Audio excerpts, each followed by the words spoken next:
Top 10 gemstones that will define wealth in the next 20 years.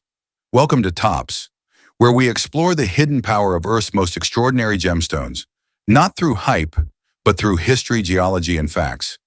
In today's financial world, wealth is often measured in numbers, charts, and headlines.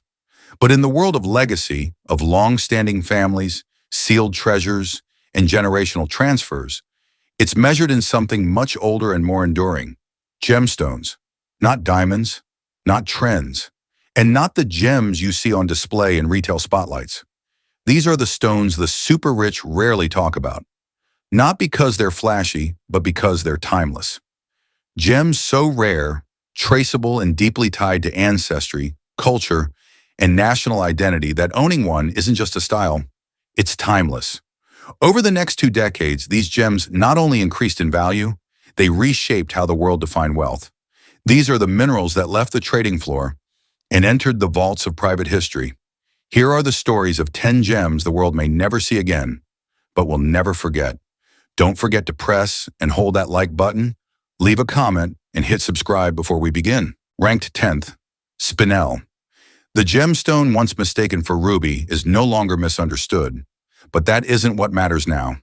Spinel, especially in its vivid red, cobalt blue, and hot pink forms, is beginning to appear in asset portfolios that are designed not for display, but for retention. It's not just a correction in gemological history, it's a signal of where value is moving. During the classical period, Spinel circulated across the Timurid and Mughal courts as a prized stone in its own right. Persian inscriptions, still visible on certain museum-held specimens, indicate that these were not minor adornments. They were recorded as royal possessions. Yet in the 20th century, following mineral classification reforms that formally separated Spinel from ruby, its position collapsed. Prices dropped. Institutions rewrote their labels. Demand fell into near silence. That silence lasted decades until recently. Over the last 15 years, a subtle shift has occurred, not among mainstream consumers, but among collectors and curators who now prefer traceability over legacy. Spinel, with its low incidence of treatment and clean geological fingerprint, fits these demands. Major lots from Mahenge and Luqian are now certified not just for origin, but for the absence of enhancement. That makes them compatible with a form of wealth less interested in symbol and more interested in authentication. In Japan, top-grade Spinels are entering collections as heritage assets. In Europe, they appear alongside high jewelry pieces reserved for generational gifting. In the Gulf, select stones have joined portfolios not because of the trend, but because of controlled scarcity. Between 2015 and 2023, auction data recorded annual increases between 8% and 22%, depending on size, clarity, and provenance. But Spinel's trajectory is not about hype. It aligns with an emerging global preference for verifiable rarity. No branding, no illusion, no myth. Its history, revised but intact. Its role, now aligned with a new definition of wealth: quiet, traceable, and irreversibly finite. Ranked 9th, Black Opal, the fire trapped in shadows. In the scorched backcountry of Lightning Ridge, New South Wales, Australia, a gemstone once dismissed as worthless quietly redrew the map of global opal markets. Black opal isn't black in the conventional sense. Its darkness is a stage, a canvas for light itself. Within it swirl emerald greens, scarlet reds, bursts of violet and electric gold, shifting with every movement. Jewelers call it play of color, but the term barely captures what these stones can do. Each one is a self-contained storm. Since the late 19th century, miners here have relied on instinct and hand tools to uncover slivers of color in ancient clay seams. No industrial equipment, no automation. Each stone pulled from the earth is the result of patience, ritual, and trust in the soil. Black opal's rise began quietly but became undeniable by the early 2000s. Auction houses like Sotheby's and Christie's recorded prices reaching $10,000 to $20,000 per carat for top specimens, especially those with harlequin patterns, full-spectrum fire, and clean cabochon domes. But even as demand surged, Lightning Ridge's mines began drying up. The older diggers refused to industrialize. The community chose scarcity over expansion. And here's the turning point. Black opal can't be convincingly replicated. Synthetic opals, composites, and even lab-grown experiments have failed to achieve the depth, structure, and refractive chaos of the originals. No matter the technology, the real thing stands alone. Between 2022 and 2025, interest in black opals surged in the US and the Gulf states, particularly among discreet luxury collectors. One article in Robb Report observed, "Those who don't wear diamonds wear black opals." Today, the finest black opals don't appear on public listings. They move privately, from bespoke designers to collectors in Tokyo and Geneva, or quiet trades among the last few miners of Lightning Ridge. Royal bloodlines don't back black opal. It doesn't belong to a religious order. It is a statement of selection. In a world where everything can be faked, only what cannot be duplicated will define wealth. Ranked 8th, Tsavorite Garnet, the green that refused to pretend. It doesn't glow like Paraíba. It doesn't shift colors like Alexandrite. But in an age where enhancement is the norm, Tsavorite Garnet does something rarer. It shows up exactly as it is. Discovered in 1967 near Tanzania's Tsavo National Park, Tsavorite was almost lost before it began. The mine's early explorer, Scottish geologist Campbell Bridges, was attacked and later killed during disputes over the land, a tragedy that haunts the stone's modern history. But his work revealed something extraordinary: a naturally bright green garnet, more brilliant than emerald, and unburdened by the need for oiling, heating, or clarity treatments. At first, the market hesitated. Jewelers had grown accustomed to enhancement. Stones that arrived raw, unmodified, and unapologetically vivid were unfamiliar. But over time, that unfamiliarity became its signature. Today, Tsavorite is no longer just an emerald alternative. In many circles, it's the preferred stone, especially for collectors and curators who prioritize transparency, both optical and ethical. Its price per carat has tripled in less than 2 decades, with stones over 2 carats now demanding 4 to 5-figure sums, depending on origin and saturation. The best specimens come from Marilani Hills, Tanzania, and Voi, Kenya, deposits that are increasingly difficult to access. As mining permits become more selective and gemstone traceability becomes a legal standard in markets like the EU and Japan, Tsavorite's natural integrity gives it a rare advantage. Unlike emeralds, which often fracture under polishing, Tsavorite holds shape. It allows cutters to create precise facets without breakage, making it ideal for heirloom settings. And unlike synthetic green beryls that saturate commercial channels, Tsavorite is stubbornly limited. No lab-grown alternative has passed gemological scrutiny. In recent years, custom ateliers in Paris, Seoul, and Zurich have begun offering Tsavorite as a quiet status stone, one that signals taste, not trend. In Gulf states, high-clarity greens above 3 carats now trade discreetly in sealed appointments, bypassing retail entirely. Tsavorite doesn't need to change color. It doesn't need to be legendary. It just needs to remain exactly what it is.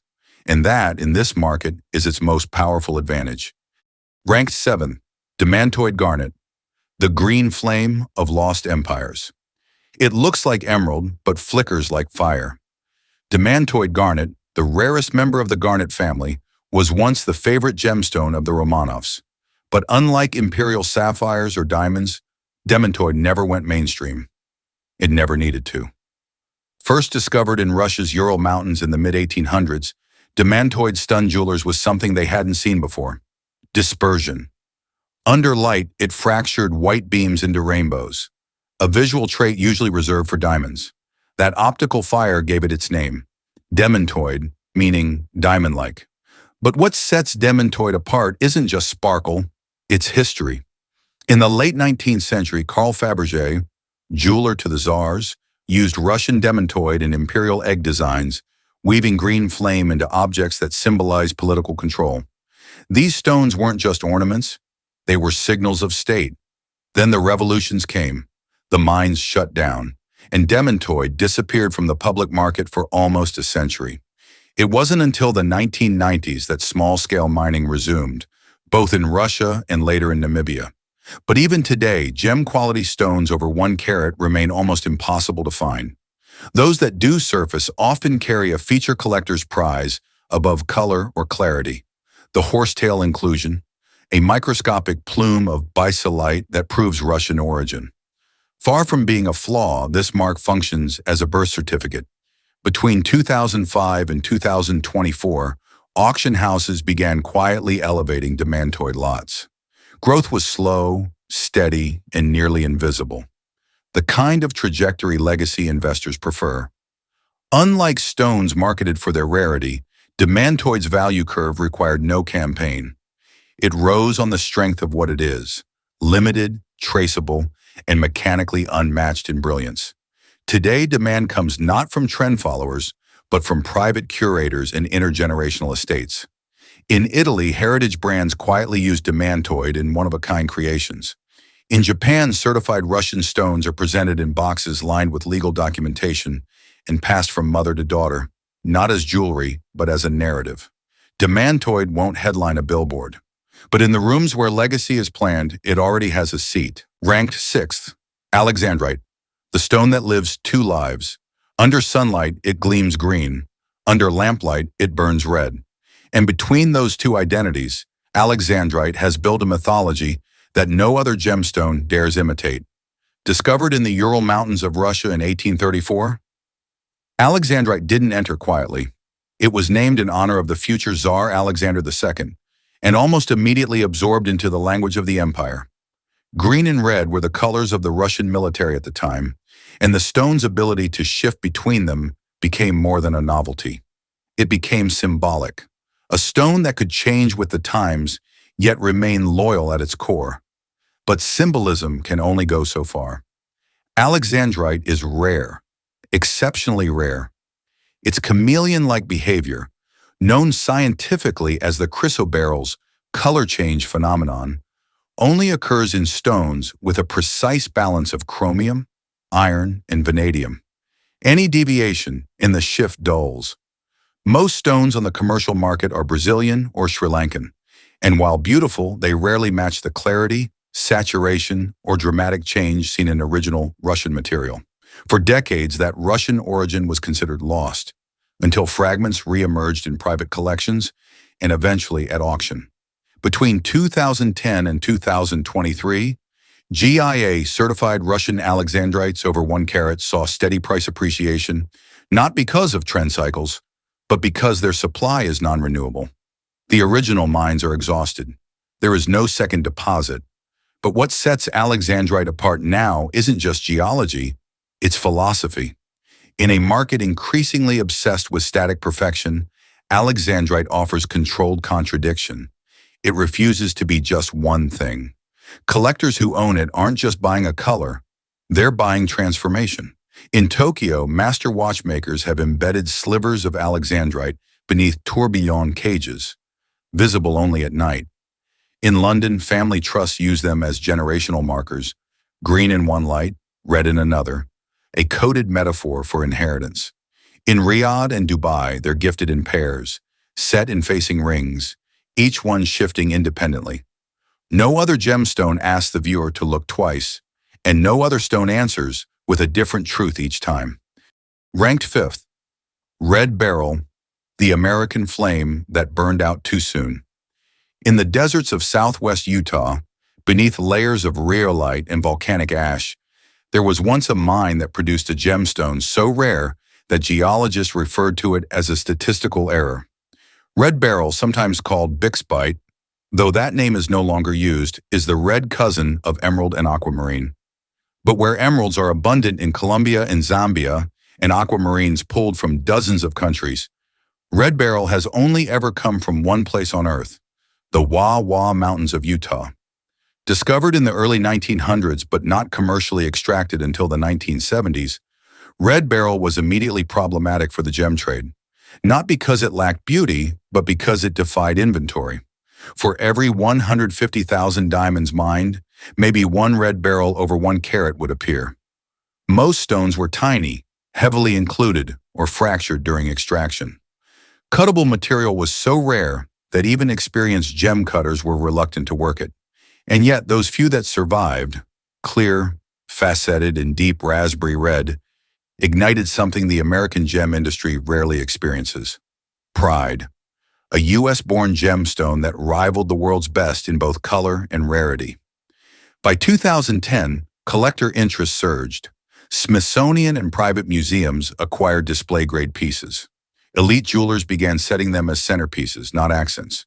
But in 2017, the mine changed ownership. By 2022, it was permanently closed to public access. New extraction halted. From that moment forward, the clock started ticking. With no new supply and no secondary source anywhere in the world, Red Beryl has quietly entered the category of extinct in the wild stones, a class usually reserved for historical relics like Kashmir sapphires and old mine Colombian emeralds. But Red Beryl is different. It's recent, modern. It belongs to this century, and yet it's already gone. Today, faceted Red Beryl above 1 carat with good clarity fetches prices between $10,000 and $50,000 plus, depending on origin traceability. But its value isn't just financial. In American private collections, it's regarded as a legacy mineral, something to be passed down not just for its beauty, but for what it represents: geological precision, absolute scarcity, and an end that came too soon. There is no lab-grown equivalent, no international mine waiting to pick up where Utah left off. Just a single origin and a sealed chapter.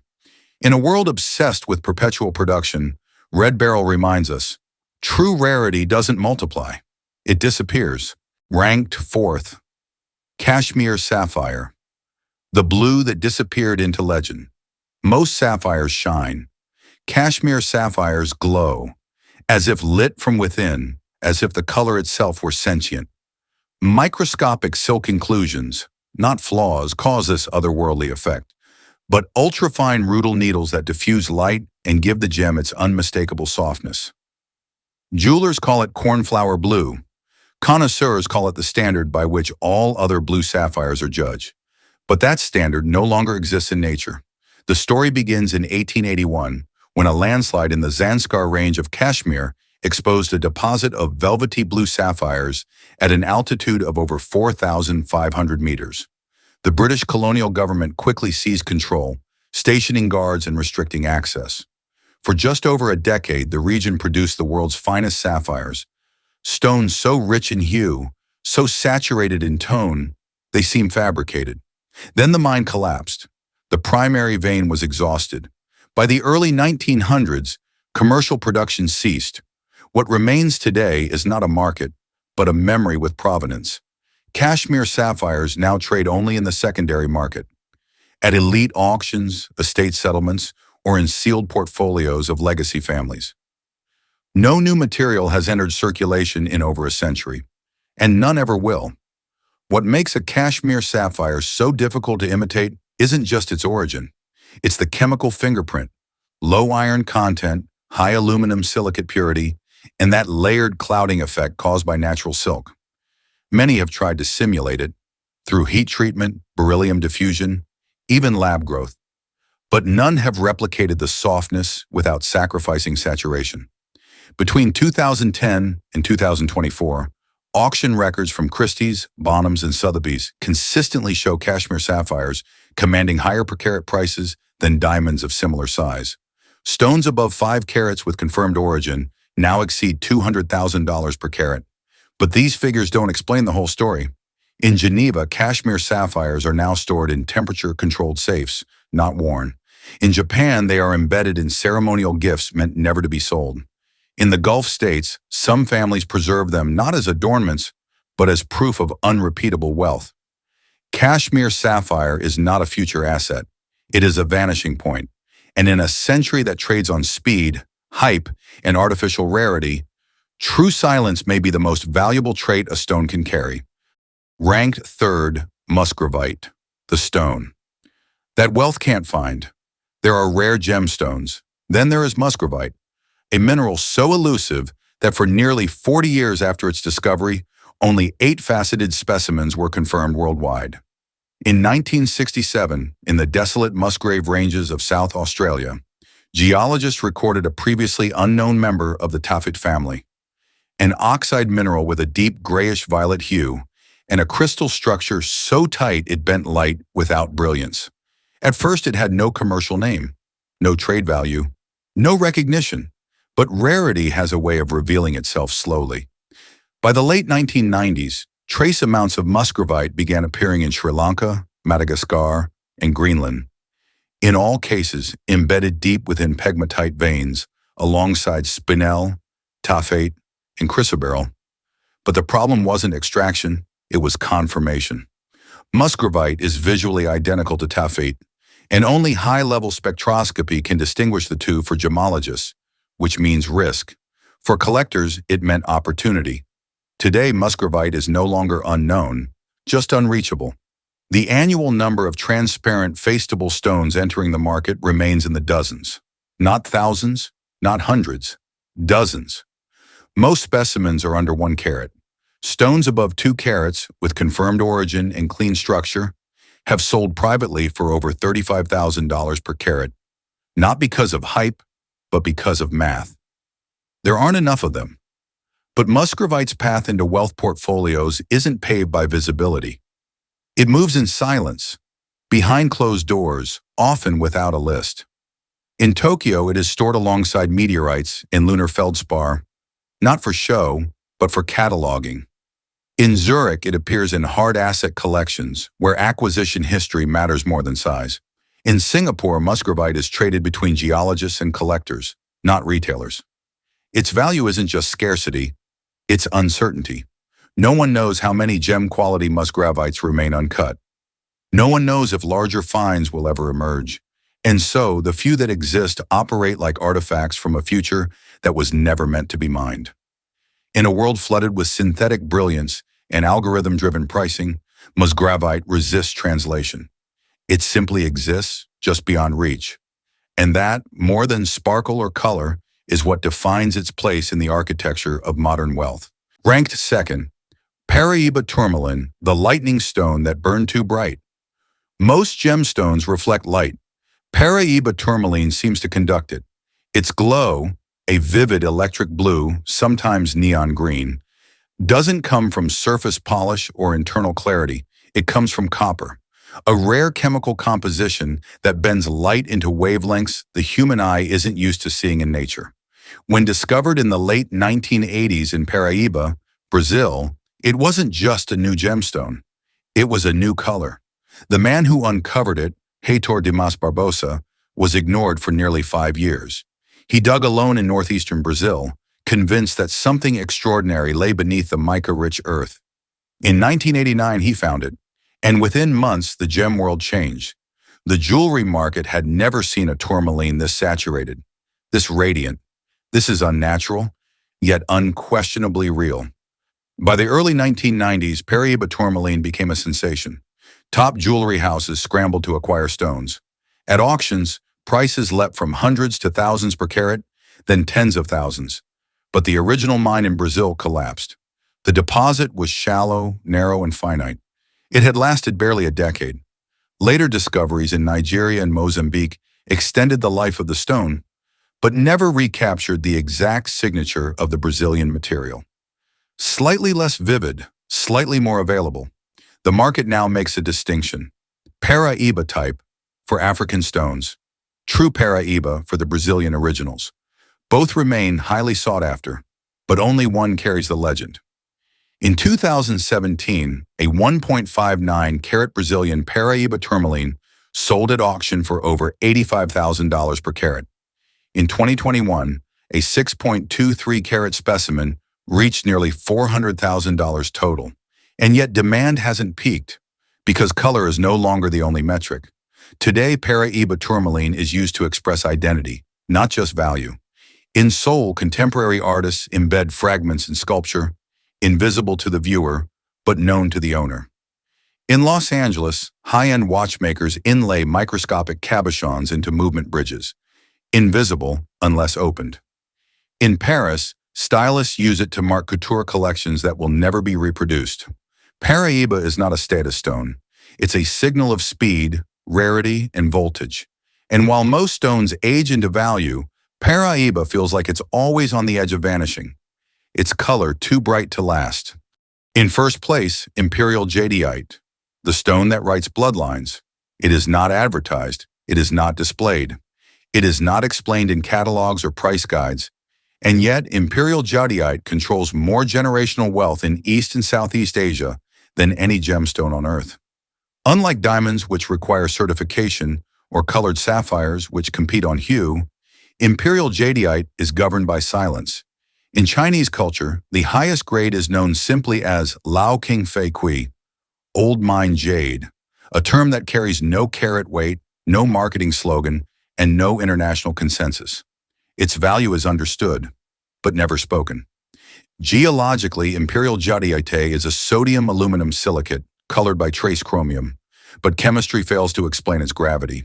The material must be type A, untreated in every way, and possess a near-absurd combination of translucency, texture, and saturation. A shade so pure and alive that no digital camera can reproduce it without distortion. The finest deposits come from northern Myanmar, in jade tracts that are both militarized and deeply restricted. Access is limited, export is politically fraught, and yet the stone moves quietly through sealed briefcases and unspoken transactions. The modern jade boom began in the early 2000s, when Chinese markets opened and high-net-worth individuals sought not liquidity, but permanence. Between 2010 and 2015, prices for top-grade jade bangles rose by over 800%, with record-breaking pieces selling for $27 million and more. But those numbers are only public-facing. In private, jade does not sell. It transfers between generations, within bloodlines, through marriages and across dynastic boundaries. In Singapore and Hong Kong, Imperial Jadeite is secured in vaults next to land deeds and offshore equities. In Taiwan and Chengdu, it is stored with ancestral tablets. In Vietnam, top specimens are held in silence for decades before being offered, not at auction, but at the edge of inheritance. This is not wealth that fluctuates. This is wealth that embeds itself into culture, into family, into ritual. And because no mine has produced a central new pocket of high-grade jadeite since the 1990s, the global supply is no longer merely rare. It is functionally finite. Burmese political instability only compounds the reality. What exists today may be all that will ever exist. In Western valuation systems, jadeite is difficult to price. It does not follow carat charts or clarity curves. Its market is not driven by trend, but by trust, and the capacity of a family to recognize in one stone the density of unbroken lineage. Imperial jadeite does not sparkle. It doesn't need to. It's not there to impress the room. It's there to outlast it. Wealth is changing. It's no longer loud. It doesn't chase attention, and it doesn't always wear diamonds. The stones you've just seen, from the flame of red beryl to the silence of Imperial jadeite, aren't just valuable because of what they're made of. They're valuable because of what they withstand: time, politics, loss, inheritance. In a world of artificial rarity and disposable luxury, these gemstones remain what very few things still are: finite, traceable, and deeply human. If you found value in the stories behind these stones, consider subscribing to Top, where every gem comes with a history, a truth, and a reason to be remembered. Which of the 10 would you guard for the next generation? Let us know in the comments, and we'll see you in the following story, buried just beneath the surface.